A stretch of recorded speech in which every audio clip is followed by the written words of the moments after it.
राष्ट्रपति भवन की ओर और हमने देखा कि जो ये रवायत है ये हर वर्ष की होती है कि जब भी किसी भी संसद के सत्र की शुरुआत की जाती है तो उससे पहले राष्ट्रपति का अभिभाषण होता है और फिर सत्र की शुरुआत होती है। और ऐसे में इस बार बजट सत्र की शुरुआत हो रही है आज से, जो कि 2 भागों में विभाजित है।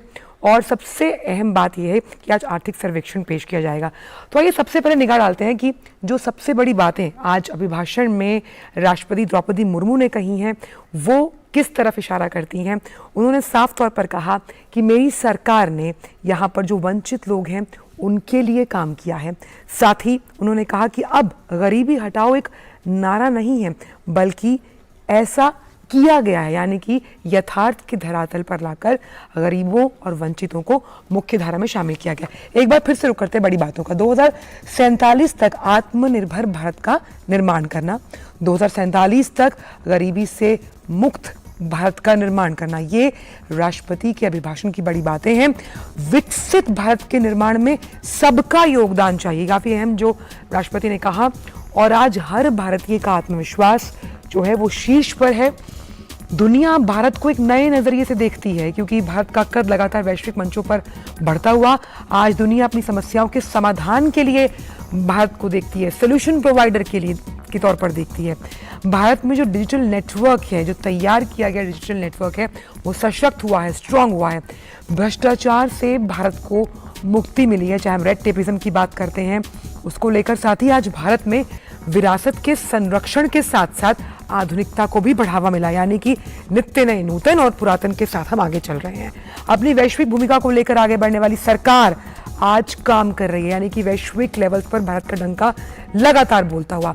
और आर्टिकल 370 से लेकर 3 तलाक पर सरकार ने बड़े फैसले लिए, यानी कि बड़े फैसले लेने से सरकार ने गुरेज नहीं किया। जीएसटी आर्थिक अध्याय के रूप में जो जोड़ा गया था वो पारदर्शिता के साथ लोगों के सामने रखा गया।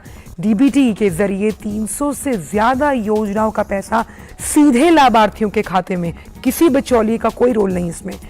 कोरोना काल में भारत ने अपनी भूमिका को बेहतर ढंग से निभाया। हमने जानते हैं कि कोविड काल में भारत ने किस तरह से जो अन्य देश हैं उनकी भी मदद की। गरीबी हटाओ, जैसा कि मैंने जिक्र किया था, अब केवल नारा नहीं है बल्कि मुख्य धारा में गरीबों को जोड़ा गया है। आयुष्मान भारत योजना के जरिए करोड़ों गरीबों को फायदा मिला। जो किफायती इलाज है वो उन्हें किफायती दरों पर मिला। जन औषधि केंद्र में सस्ती कीमत पर दवाएं उपलब्ध करवाई गई जन औषधि केंद्रों द्वारा, और ये सस्ती और किफ़ायती दवाएं थी। जल जीवन मिशन से लगभग 11 करोड़ परिवारों को फ़ायदा मिला। ये बड़ी बातें राष्ट्रपति के अभिभाषण की।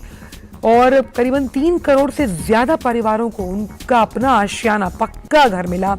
बिना किसी भेदभाव के हर वर्ग के लिए सरकार ने काम किया है। बहुत महत्वपूर्ण केंद्र बिंदु है ये। 2047 तक आत्मनिर्भर भारत का निर्माण करना, ये कुछ अहम बातें थी जो राष्ट्रपति के अभिभाषण से सामने निकल कर आई हैं। ये वो सरकार है जिसने सबके सपनों को पूरा किया है। डिजिटल नेटवर्क से जुड़ा हुआ ये जो पूरा एक प्रणाली है वो प्रेरणा है पूरी दुनिया के लिए। तो विकसित भारत में सभी के निर्माण के योगदान की आशा रखती हुई राष्ट्रपति, और जो भारत का जो ये बजट है वो आम नागरिकों की आशाओं के स्वरूप पूरा करने वाला होगा, ऐसा राष्ट्रपति ने अपने अभिभाषण में कहा। कोरोना काल का जिक्र किया कि जीवन को बचाना सरकार की सबसे बड़ी सर्वोच्च प्राथमिकता रही गरीबों के लिए कोरोना काल में। और गरीब कल्याण योजना को परिस्थिति के अनुसार ढाला गया, जिस हिसाब से उसका मॉडिफिकेशन करना चाहिए था वो किया गया।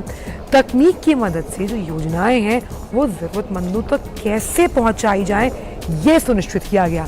गरीब, दलित, पिछड़े आदिवासियों को सपने देखने का और पूरे करने का जो साहस है वो इस सरकार ने दिया है, जिसका जिक्र अपने अभिभाषण में राष्ट्रपति ने किया। वंचित वर्ग और अविकसित क्षेत्र के विकास पर भी बल दिया गया कि कैसे इन्हें मुख्य धारा में शामिल किया जाए।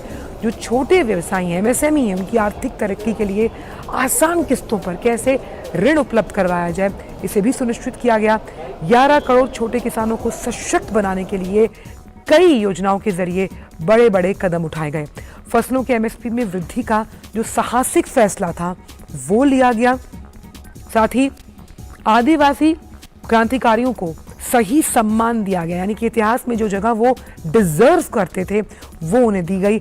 आदिवासी क्षेत्रों में एकलव्य मॉडल्स स्कूल खोले गए ताकि जो वहाँ के बच्चे हैं उन्हें सही शिक्षा, गति से परिपूर्ण शिक्षा मिले। राष्ट्रीय पिछड़ा वर्ग को संवैधानिक दर्जा दिया गया, यानी कैसे उन्हें मुख्यधारा में शामिल किया जाए। सीमावर्ती गांवों तक योजनाओं को पहुंचाने का काम सरकार ने बखूबी निभाया, तो निश्चित किया कि तमाम योजनाओं का फायदा उन्हें वहां तक पहुंचे। वामपंथी हिंसा कुछ जिलों तक ही सीमित है, उसे कंटेन करने का काम भी सरकार ने बखूबी निभाया। महिलाओं का अगर जिक्र किया उन्होंने अपने अभिभाषण में, तो कहा है कि चौतरफा प्रगति के पीछे सरकार का संबल, सरकार की योजनाएं हैं। महिलाओं से जुड़ी पुरानी मान्यताओं को सरकार ने तोड़ा है, यानी वो जो ग्लास सीलिंग है उसे तोड़ा गया है। देश में पहली बार पुरुषों की तुलना में महिलाओं की संख्या बढ़ी है। और माइनिंग से लेकर सेना तक बेटियों के लिए जो भर्ती का रास्ता है खुला, यानी कि असीम संभावनाओं के आकाश कई क्षेत्रों में अब बेटियों के लिए खुले हैं। मातृत्व अवकाश को 12 सप्ताह से बढ़ाकर 26 सप्ताह किया गया।